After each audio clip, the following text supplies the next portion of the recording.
ये growth hormone जो है इंसान के जिस्म में भी, और मैं कुछ रिसर्च भी लाई हूँ अभी मैं बताऊंगी, इंसान के जिस्म में भी और जानवर के जिस्म में भी एक ही तरीके से एक्ट करता है। इस ग्रोथ हार्मोन ने जिगर में जाके एक और हार्मोन को इनिशिएट करना होता है जो होता है IGF-1, insulin growth factor 1।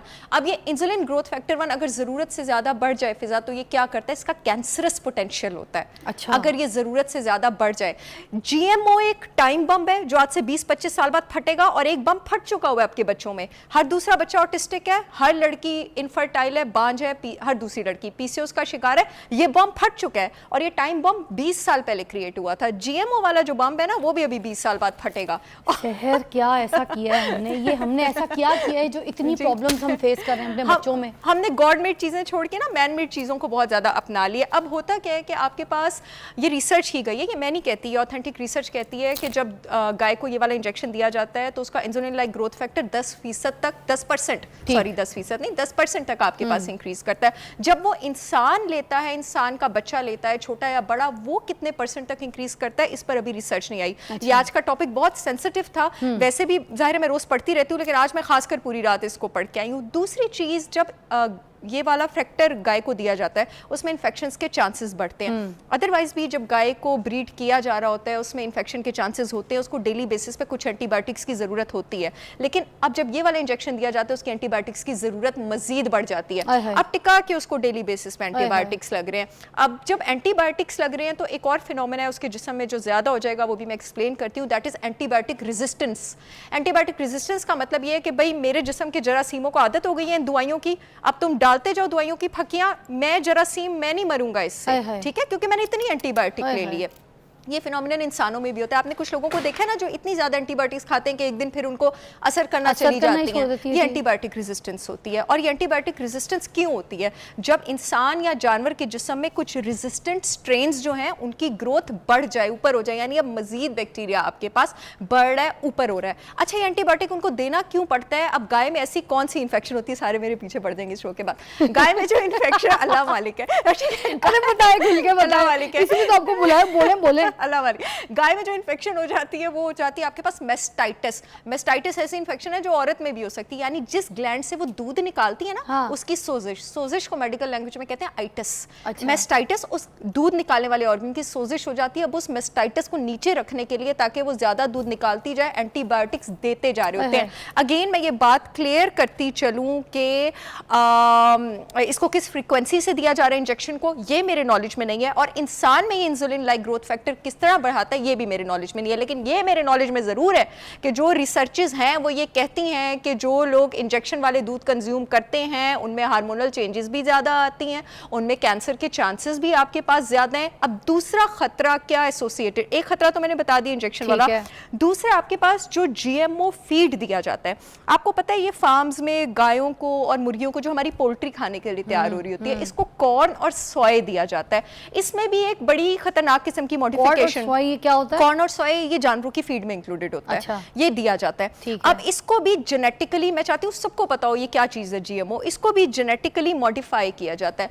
GMO product का मतलब है, जेनेटिकली मॉडिफाइड प्रोडक्ट का मतलब है कि मैंने एक चीज का जीन लिया, जीन यानी जो चीज हमारे एक और चीज का जीन लिया, किसी वायरस या बैक्टीरिया से मैंने मेडिकल इंजीनियरिंग टेक्नोलॉजी से उसको तब्दील किया, उसको चेंज किया, और वो एक ऐसी चीज में तब्दील हो गया है जो किसी चीज को कोई खास खसूसियत दे सकती है, कोई चीज ऊपर कर सकती है, कोई चीज नीचे कर सकती है, नेचर के अगेंस्ट, यानी नेचर ने उसको ये एबिलिटी नहीं दी थी। अब जब ये स्टीरॉइड्स भी तो दिए जाते हैं, स्टीरॉइड्स भी दिए जाते हैं। स्टीरॉइड्स GMO से थोड़ा डिफरेंट है। स्टीरॉइड्स GMO से थोड़ा GMO वाली फीड जो है वो क्यों क्रिएट की जाती है, GMO वाली खेती क्यों क्रिएट की जाती है? क्योंकि जब क्रॉप को जेनेटिकली मॉडिफाई किया जाता है तो उसमें एबिलिटी होती है ज्यादा ग्रो करने की, तेजी से भी ग्रो करती है, क्रॉप यील्ड भी ज्यादा होती है, और जो फार्मर है उसके पास ये एबिलिटी होती है कि वो जिस तरह की क्रॉप को चाहे ज्यादा ग्रो करा सकता है। फॉर एग्जाम्पल उसको कॉर्न की ज्यादा चाहिए क्योंकि उसने अपने जानवरों को फीड कराना है, वो कॉर्न की ज्यादा ग्रो करेगा। सबसे पहली जो इसमें डिस्टर्बेंस आती है वो नेचर की इको डाइवर्सिटी, बायोडाइवर्सिटी को तो आती है, क्योंकि अल्लाह ताला ने तो एक बैलेंस क्रिएट किया हुआ ना,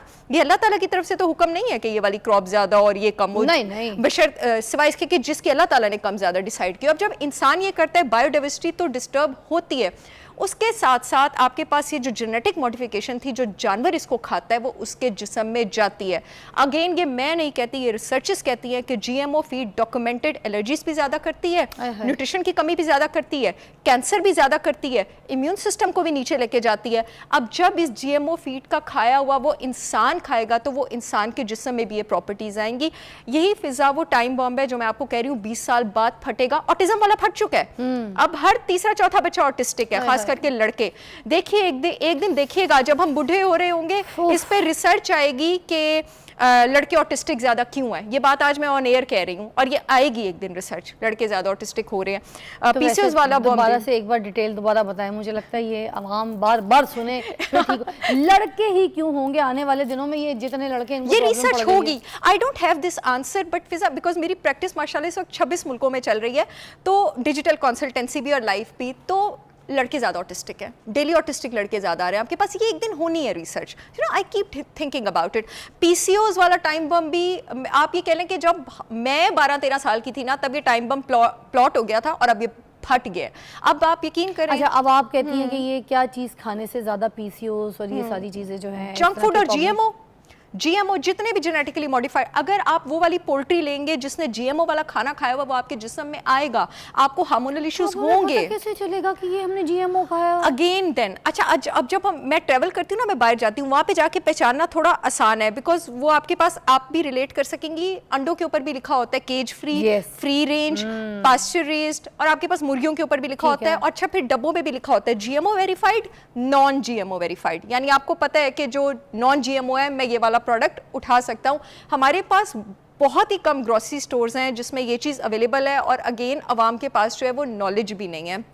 आपके पास पोल्ट्री को 3 तरह से रखा जाता है, थोड़ी सी मैं पहचान बता दूं, क्योंकि एटलीस्ट अब अंडों और चिकन के ऊपर आम सीएसडी वगैरह में भी ये चीज़ अवेलेबल है। एक आपके पास होती है केज रेंज, 4 तरह से, cage range, cage free, free range और पैस्चर रेंज। जो केज रेंज है उसका मतलब है ये जो सफ़ा है ना, मुर्गी को सिर्फ इतनी जगह दी जा रही है रहने की। याद रखिए, जिस मुर्गी को इतनी जगह दी जाती है रहने की, वो एंग्जाइटी की पेशेंट होती है।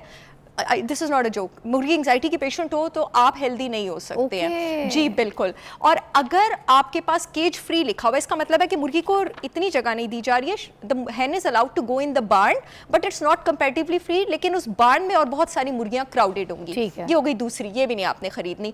तीसरी आपके पास आ जाती है फ्री रेंज। इसका मतलब है कि जो मुर्गी है उसको बार्न के अलावा थोड़ी देर होल में भी छोड़ा जाता है, लेकिन उसमें यह क्लियर नहीं होता कि मुर्गी को होल में कितनी देर के लिए छोड़ा जा रहा है। अब आखिरी जो आपने खरीदनी है दैट इज पैस्चर रेज्ड, यानी मुर्गियां आज़ाद हैं, वो आप खरीद सकते हैं, उनके आप अंडे भी ले सकते हैं। और फिर उसके ऊपर नॉन जीएमओ वेरीफाइड भी होना चाहिए, यानी उसको ऑर्गेनिक फीड दिया जा रहा है, which is very difficult to find. I know, और अनलेस एंड अनटिल वेंडर आपका जान पहचान वाला नहीं, I can relate to the face you are making, आपको नहीं पता। साहब मैं ना परेशान हो गई हूँ ये केज वाली मुर्गी, थोड़े खुले केज वाली मुर्गी, वो मुर्गी जो थोड़े अपने फैमिली वाले पोर्शन में घूम फिर रही है, सैर सपाटा करी, एंजाइटी वाली मुर्गी, जेल वाली मुर्गी, और आखिरी क्या था? पास्चर रेस्ड एंजाइटी वाली मुर्गी की एक और मजे की रिसर्च आपको सुनाऊं? नहीं भाई, मुझे ब्रेक चाहिए, मुझे समझ आपको कैसे आएगी, मुझे ही नहीं आ रही है ब्रेक में, समझे फिर मैं आपको समझाती हूँ।